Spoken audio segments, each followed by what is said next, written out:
Hello everyone, welcome to my astrology channel. My name is Buket, and in this channel I am reading some horary charts and talking about its techniques. So if you like horary, just subscribe to see more videos, and if you want to get consultation or if you want to study horary with me, you can just send me a direct message on my Instagram account, Buket Solak _ at the end of it.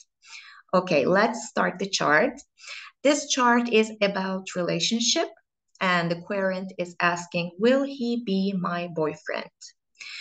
In each chart, we start with the ascendant, and ascendant ruler always represents the querent, i.e., who asked the question.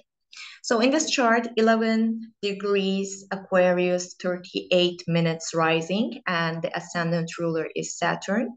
Saturn is in the first house, 1 degree Pisces, 58 minutes, and retrograde. So first of all, we need to start with Saturn and how does this Saturn feels in Pisces and what does it mean to be retrograde. So in Pisces, Saturn has a decan rulership in the first 10 degrees. It's a very, very minor dignity. And if we go to the antiquity, they say that if a planet only has a decan rulership, it's like man at his last gasp. So it's more than it's describing this situation. It's describing about how this person feeling stressed, because if you're on your last gasp, how would you feel?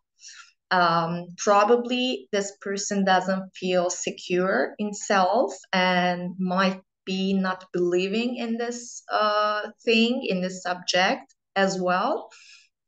Because as I said, it's a really minor dignity, and plus this Saturn is retrograde, and we're going to come to that point.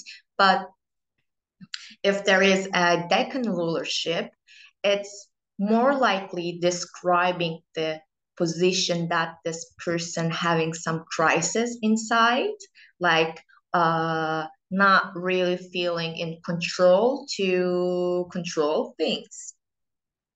Plus, this Saturn is retrograde, and retrogradation is an accidental debility that it happens to a planet. It's not an internal stuff, it's an external thing. So we can say that when planet is a retrograde, it's lose its power, it gets weakened, because think about like this, you're just walking and someone is just pulling you back. So limiting you, making you passive.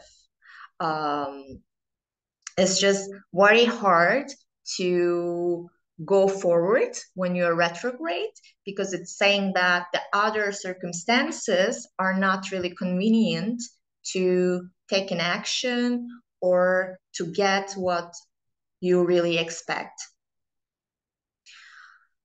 So after we're done with the first planet, Saturn, we go to the quiescent.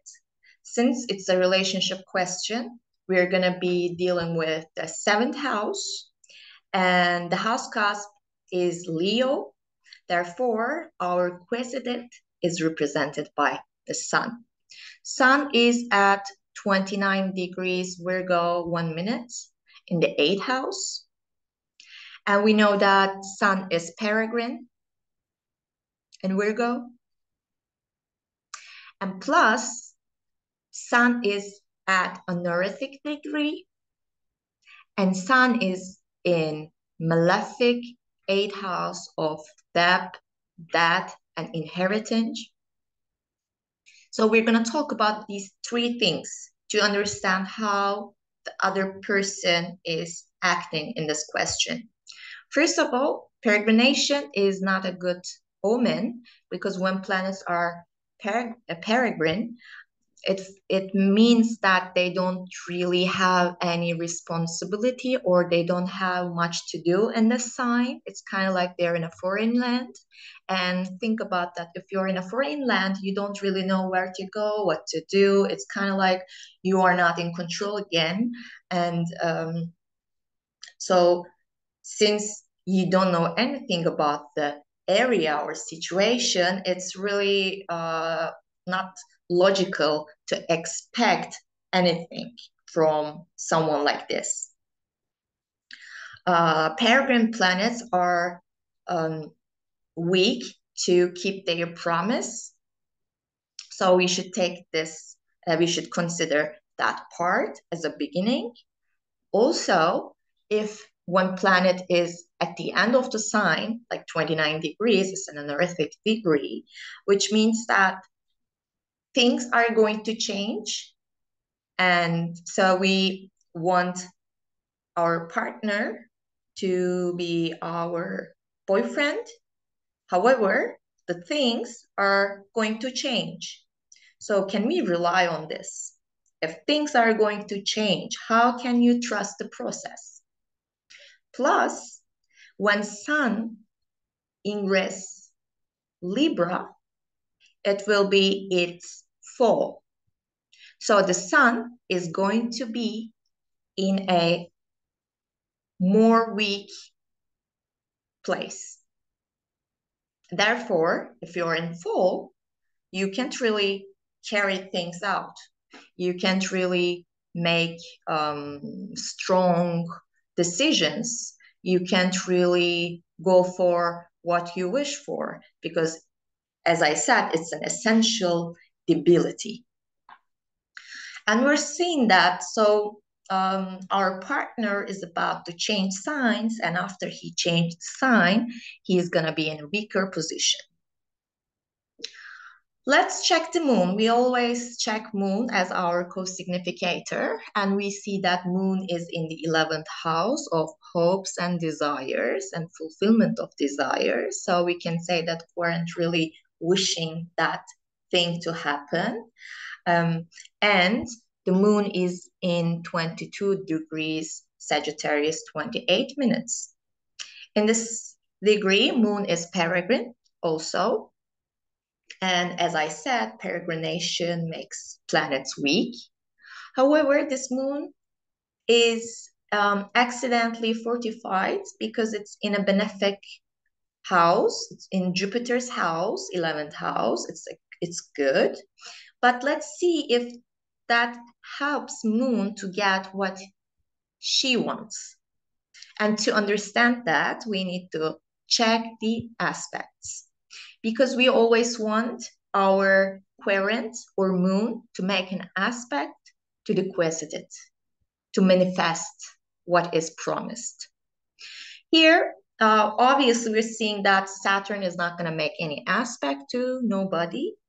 Let's see the moon. Let's see the sun. And sun's next aspect is going to be with no one, because there is no aspect. The sun will just change the sign. And moon is 22 degrees. Let's see. So first of all, there is a quincunx with moon and Uranus. And Uranus damage the stuff because it's like unexpected and sudden experiences, and it's about like splitting the roads. It's like a breaking point, you can say.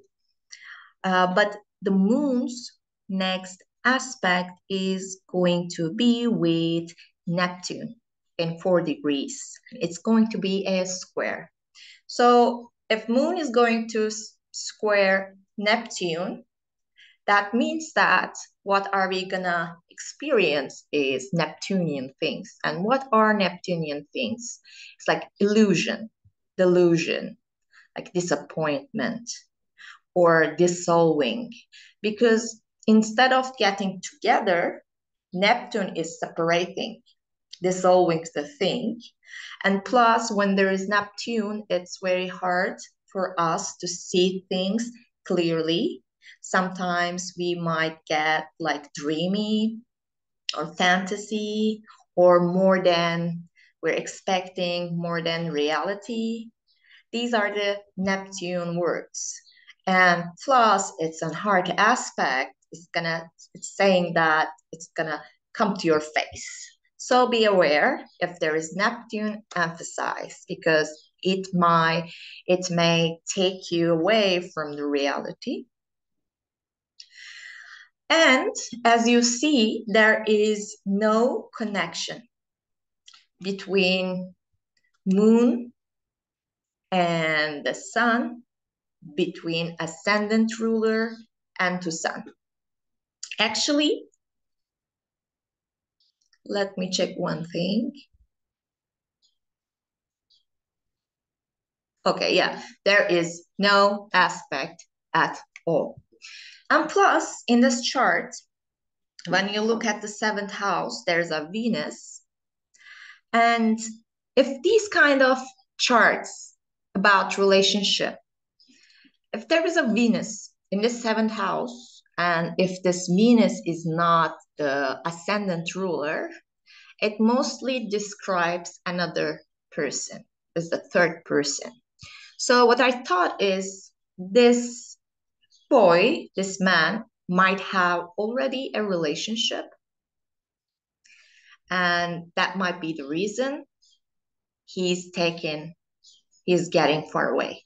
It's changing the sign. It's not going to come to you because there's already a Venus. And we checked that, and he actually confessed it, and they didn't see each other. So while she asked this question, they were texting to each other, they're calling, and then she said, "Are we gonna see him? Like, are we gonna get together face to face?" And then maybe it turns into a relationship. But when I analyze the chart, I talk about this stuff. And then, of course, she asked him, and she confessed. She said yes. He said yes. I mean, he said, "Yeah, we're at the end of the relationship. It's gonna over, etc." This kind of stuff. But there's a Venus in the seventh house. Okay, so I think it's very clear chart, and it's a good chart to see many rules. So we talk about retrogradation, we talk about an honorific degree, we talk about what happens when planets change the sign, and it's a very good chart. I hope you enjoyed the chart, also learned some things. So if you like these kind of videos, you can subscribe, then you can see the future videos. And if you want to study with me, you know what to do. Buket Solak _, just DM me on Instagram. Thank you. See you later.